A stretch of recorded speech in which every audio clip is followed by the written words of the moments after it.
Nous sommes en Polynésie française, plus précisément sur l'île de Tahiti, à 50 km au sud de Papeete. Cette exploitation est depuis 50 ans le lieu de travail de Juliette. Tous les matins de l'année, à 5 heures précises, avec son mari Siméon, c'est le rituel de la cueillette. C'est des tiarés, c'est des bourgeons encore pour l'instant.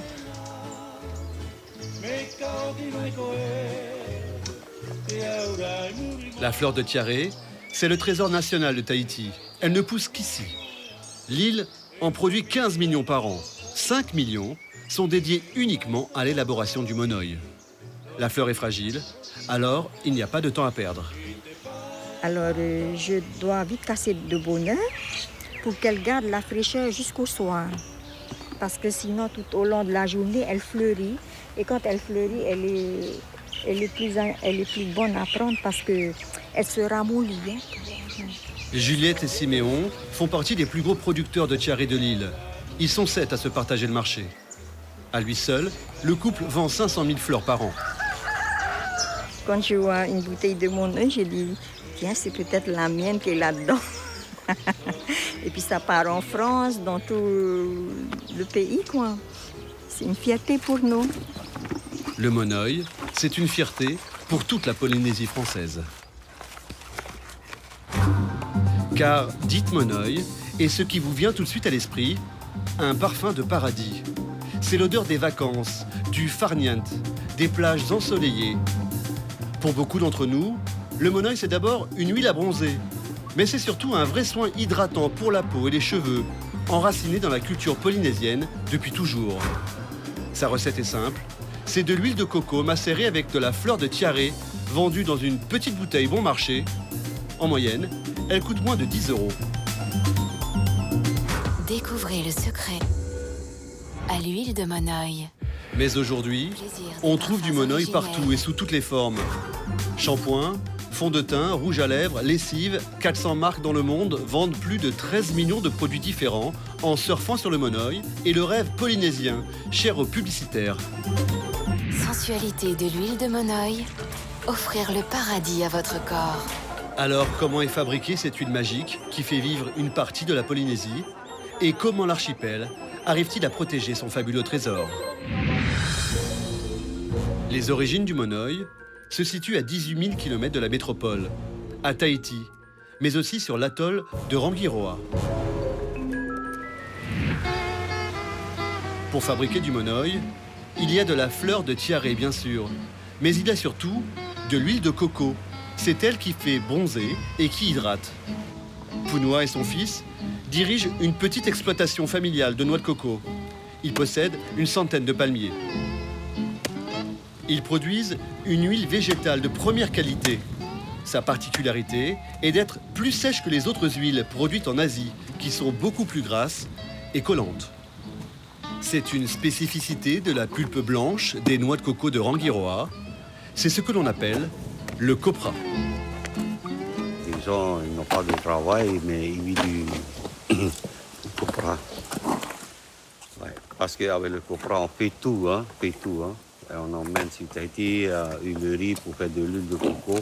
On fait du monoï avec ça, mais encore d'autres produits qu'on utilise avec l'huile de coco. Alors ça aide.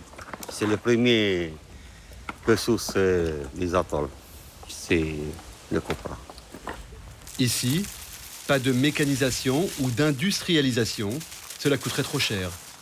Des bras et l'énergie du soleil, c'est largement suffisant. Comme ils n'ont pas de séchoir, ils ont fait comme à l'ancien, avec les palmiers étalés et tout ça, rassemblés. Et une fois décortiqué ton coco et tu mets sur cette séchoir, comme ça, tu as 2-3 jours, tu as ton copra exposé au soleil pour sécher. Tout ça, c'est la première qualité, ça. Ça, il est sec. Ça, c'est l'huile. L'huile, il est déjà là, dedans. Maintenant, je vais essayer de râper. Tu vois? L'huile, il est déjà là. T'as vu? C'est ça, l'huile. Comme tous les producteurs de Rangiroa, Punua apporte ses sacs de pulpe de noix de coco dans cette huilerie. L'huilerie de Tahiti est un monopole d'État. C'est elle qui fixe les prix. C'est 1,10 € le kilo. Arimatantini. Donc ça te fait 17 500. Des 4 sacs. Pounoua et son fils viennent de récolter 150 € pour 4 sacs. Au revoir, chers amis, ne reviens plus. L'équivalent de 2 semaines de travail. Ce n'est pas énorme, mais cela lui permet de continuer à vivre sur cet atoll, perdu dans le Pacifique. L'huilerie de Tahiti va transformer cette pulpe en huile et va la revendre un peu plus du double aux fabricants de monoeil. Nous sommes à Fa'a, dans la banlieue de Papeete. Cette usine appartient à la société Tiki. Avec ses 500 000 bouteilles par an et ses 20 salariés, c'est le plus gros producteur de monoeil en flacon de Polynésie. Leur principale tâche, mettre en bouteille le monoeil, l'huile de coco mélangée à la fleur de tiare, et bien fermer les bouchons. Ces flacons, ils les vendent directement sur leur site internet, dans leur boutique ou en pharmacie dans toute la France. Je regarde si ça code bien. La particularité de la maison, c'est de rajouter une fleur de tiare séchée juste avant le remplissage. Une tradition vieille de 70 ans. Et donc le fait de mettre cette fleur qui vient de Tahiti dans la bouteille montrait bien au consommateur final que cette bouteille venait bien de Tahiti. Car c'est son père, Gustave Langy, un petit producteur artisanal de monoeil, qui est le premier à avoir eu l'idée d'industrialiser sa production. Mon père, quand il était petit, il se baignait souvent en rivière et tout, puis des fois il avait un peu froid, et sa mère le massait avec du monoeil. Et donc c'est ce bien-être qu'il ressentait à chaque fois qu'il a voulu retransmettre. Et surtout, son action a été de mettre le monoeil dans des petites bouteilles qui puissent être ensuite rapportées par les touristes pour que les gens puissent ramener un peu de paradis, un peu de Tahiti chez eux. Ce coup de marketing, pour un produit joliment baptisé monoeil à la fleur, va fonctionner. Mais c'est surtout dans les années 60 que la petite entreprise familiale prend de l'ampleur. Plus particulièrement à la suite d'une visite très people. 1966, Brigitte Bardot, alors au summum de sa gloire, passe quelques heures à Tahiti et elle a le bon goût d'adorer. Qu'est-ce que vous pensez de Tahiti? C'était un vieux rêve, je crois. Oh, c'est un rêve, oui. Qui est devenu une réalité et maintenant vous êtes Oh, déçu? c'est toujours un rêve. Vous reviendrez? Oui. Sans le savoir, elle devient la première ambassadrice du monoeil. Car dans ses pas, de nombreux touristes français succombent à leur tour au charme de l'île et en rapportent évidemment à chaque voyage des bouteilles de monoeil. Parmi eux, quelques opportunistes, comme le mannequin Catherine Aubert et son conjoint, Pierre. Ce sont les années bikini et celles des premiers seins nus. En 1969, ils décident alors d'importer en métropole le monoeil de la famille Langy, persuadés de tenir là les clés du paradis. L'ancienne égérie de Dior, aujourd'hui reconvertie dans l'éducation, se rappelle avec nostalgie de son coup de génie. C'est vrai qu'à l'époque, on ne pensait pas à autre chose que d'avoir un teint de pain d'épices. Et le monoeil, il a plu à tout le monde. C'était ça qui était intéressant aussi, c'est que c'était un produit populaire, pas cher. C'était pas un produit de grande marque, il n'y avait pas de communication à la télévision ou même dans les journaux. Il y avait des petits articles comme ça, les journalistes qui étaient tombés aussi amoureux du produit. Et bon, moi je pensais être l'ambassadrice de Tahiti. Je disais, je vais faire du monoeil, le champagne, des cosmétiques naturels. Dans les années 70, Catherine écoule près de 300 000 flacons par an, fournis exclusivement par la société Tiki. Elle revendra sa petite entreprise en 1988 pour 900 000 francs de l'époque, soit l'équivalent de 1,5 million d'euros d'aujourd'hui. Car à la fin des années 80, les ventes de monoeil s'effondrent. Le nombre de cancers de la peau est multiplié par 3. Les Français commencent à se méfier du soleil et des excès du bronzage. Ils se détournent des graisses à traire, mais aussi des huiles. C'est la fin d'une époque où monoeil rimait avec légèreté et insouciance. Mais il reste encore quelques irréductibles qui n'ont pas du tout envie de voir disparaître le trésor polynésien. Retour à Tahiti. Olivier Touboul est tombé amoureux de la Polynésie française et de son monoeil au début des années 90. Ça doit être des fleurs d'hier, hein. Elles sont un petit peu plus blanches par rapport aux autres qui sont...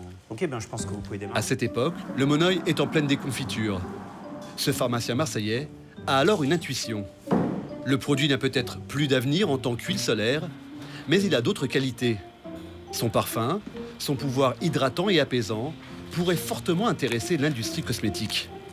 Il ne veut pas fabriquer uniquement du monoeil en flacon, mais il décide de proposer du monoeil en vrac et en grande quantité. Sa cible, les industriels qui veulent en incorporer dans leurs produits pour le corps et les cheveux. En à peine 20 ans, il devient le leader mondial du marché.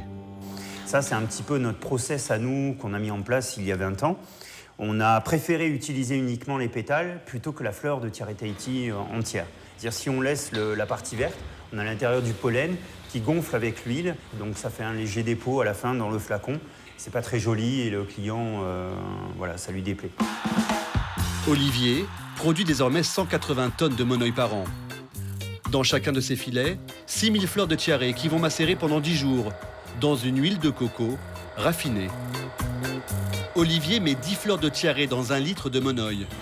Coût de ses matières premières, 2,50 € le litre. Au bout des 10 jours de macération, c'est un monoeil de Tahiti appellation d'origine et on peut l'exporter sous cette forme brute ou sous une forme transformée, parfumée, additionnée d'une autre huile. On peut faire des produits dérivés et c'est sans limite.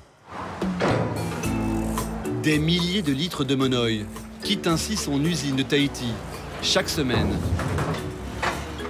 Direction la France, par bateau. Et je te laisse fermer. 26 000 km plus loin, l'huile parfumée sera récupérée et envoyée dans le monde entier par le propre frère d'Olivier, Yves. Dans la famille Touboul, Yves est celui qui ne passe pas son temps sous les cocotiers.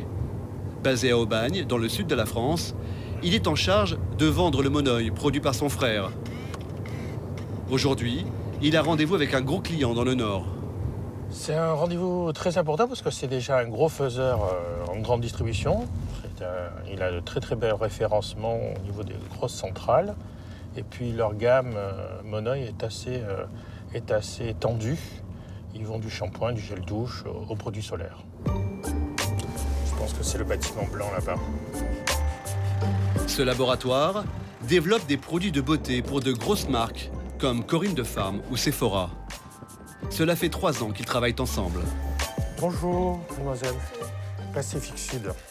Yves leur vend 3 à 4 tonnes de monoeil par an, du monoeil classique. Ça va? Ça va bien. Et vous? Très bien. Ça fait longtemps que vous n'avez pas vu? 6-8 mois à peu près. Non.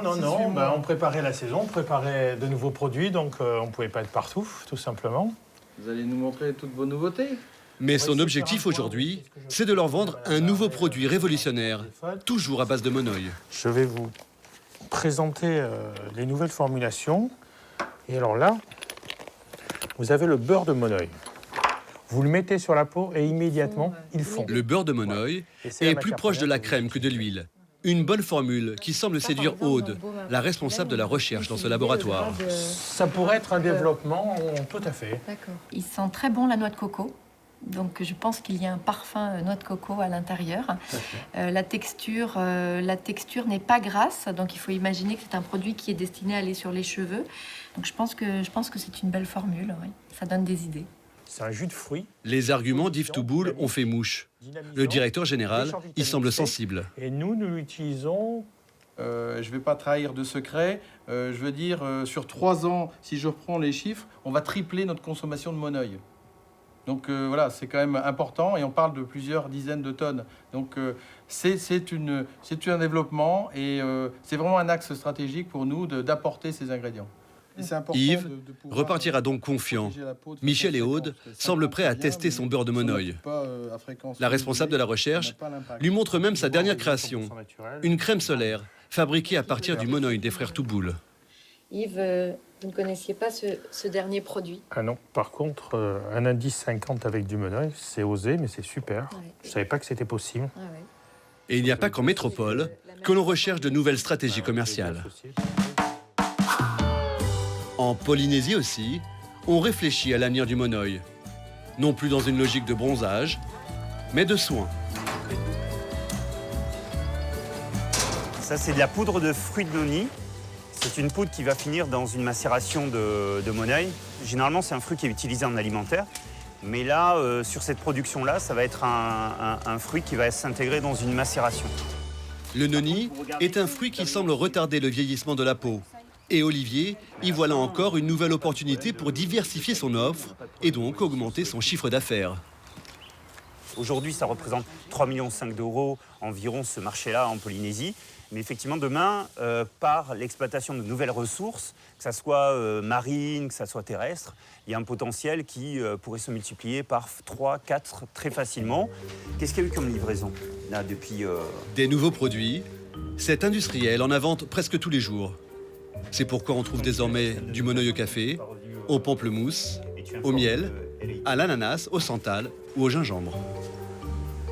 Mais il y a un produit qu'il est particulièrement fier de nous présenter.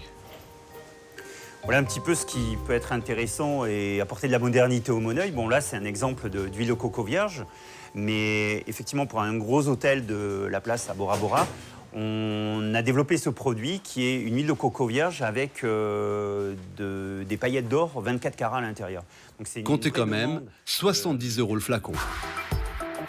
Le monoeil est un marché juteux qui fait les beaux jours des frères Touboul, bien sûr, mais aussi de tous ceux qui surfent sur l'image de Tahiti, et notamment les publicitaires. Le monoeil est devenu un argument marketing, et parfois, on frôle même la publicité mensongère. Votre linge n'est parti aussi loin. Un concentré d'efficacité de parfum à la fleur de monoeil. Quoi qu'en dise ce lessivier, la fleur de monoeil, ça n'existe pas. Mais la plupart des marques sont désormais plus prudentes. Pas question pour elles d'affirmer qu'elles utilisent du monoeil de Tahiti si ce n'est pas le cas. Car depuis 1992, c'est une appellation d'origine contrôlée. Cette année-là, l'ensemble des producteurs de l'île ont créé l'Institut du monoeil. Son représentant est Eric Vaxeler. Il contrôle tous les produits estampillés monoeil. Donc là, par exemple, on avait ce produit avec une dénomination monoeil, un univers polynésien. On voit clairement qu'il y a une grosse incohérence qui est Indonésie. Donc on se dit, il y a certainement un souci. On va regarder dans la composition. On va s'apercevoir qu'on a marqué ingrédients, huile de coco, mais on ne sait pas du tout d'où elle vient. Et puis parfum tiare 1%.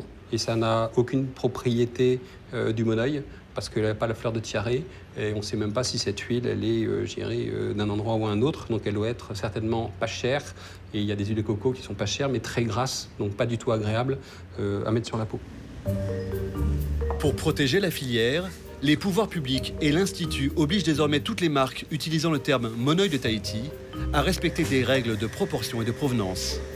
Aujourd'hui, on a 400 marques qui, dès qu'ils voient un problème et un produit concurrent qui ne respecte pas l'appellation d'origine, nous préviennent et on va regarder le produit, le cas, et on va éventuellement faire une action d'un rappel à la réglementation. C'est le plus simple, c'est la première étape. Ça peut arriver, en bout de course, à des procès.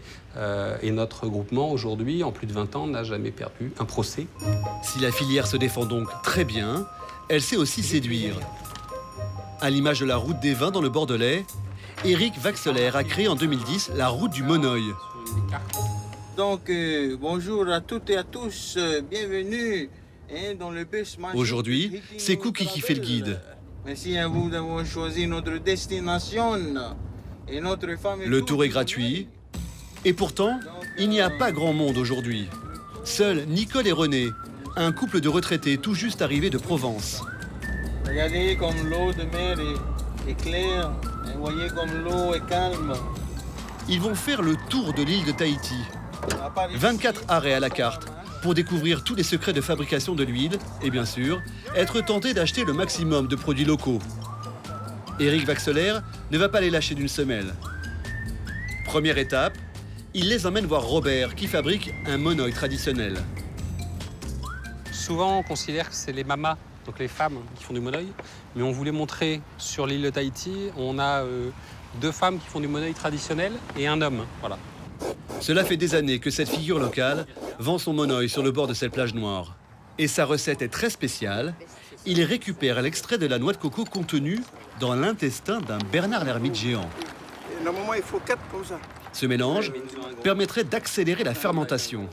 Âmes sensibles s'abstenir, mais effet garanti sur les touristes. Ça, c'est incroyable. On était loin d'imaginer qu'il fallait un chose comme ça, alors qu'on le connaît très bien, le Bernard l'Ermite, mais je ne pensais jamais qu'il participait à l'élaboration du monoeil. Nicole et René n'achèteront pas le monoeil de Robert et de son Bernard l'Ermite. Alors la route se poursuit, cette fois-ci dans une savonnerie. Vous voyez comment ça sent bon? Étiquetage, fabrication, et dans la boutique, même si Nicole succombe à la production locale, elle n'achètera toujours rien. Oh, alors ça, celui-là. Alors reste l'étape incontournable. Donc marché de papier-été. Le vendredi, c'est le jour des couronnes de fleurs. Sur les étals, du monoeil artisanal fait par de véritables mamas polynésiennes. C'est artisanal, c'est à base de coco et les fleurs de tiare qu'on a laissé. Mais Nicole et René craquent finalement pour un collier de fleurs de tiare à 4 €. J'ai pas de monnaie du tout ici. Depuis 5 ans, les commerçants locaux qui participent au circuit ont vu leurs ventes multipliées par 3. Voilà. Oh, puis alors, c'est frais. Alors, ce petit tour de l'île intéresse désormais les hôtels de luxe qui, pour l'occasion, ont remis au goût du jour une autre tradition polynésienne. Le massage au monoeil, bien sûr.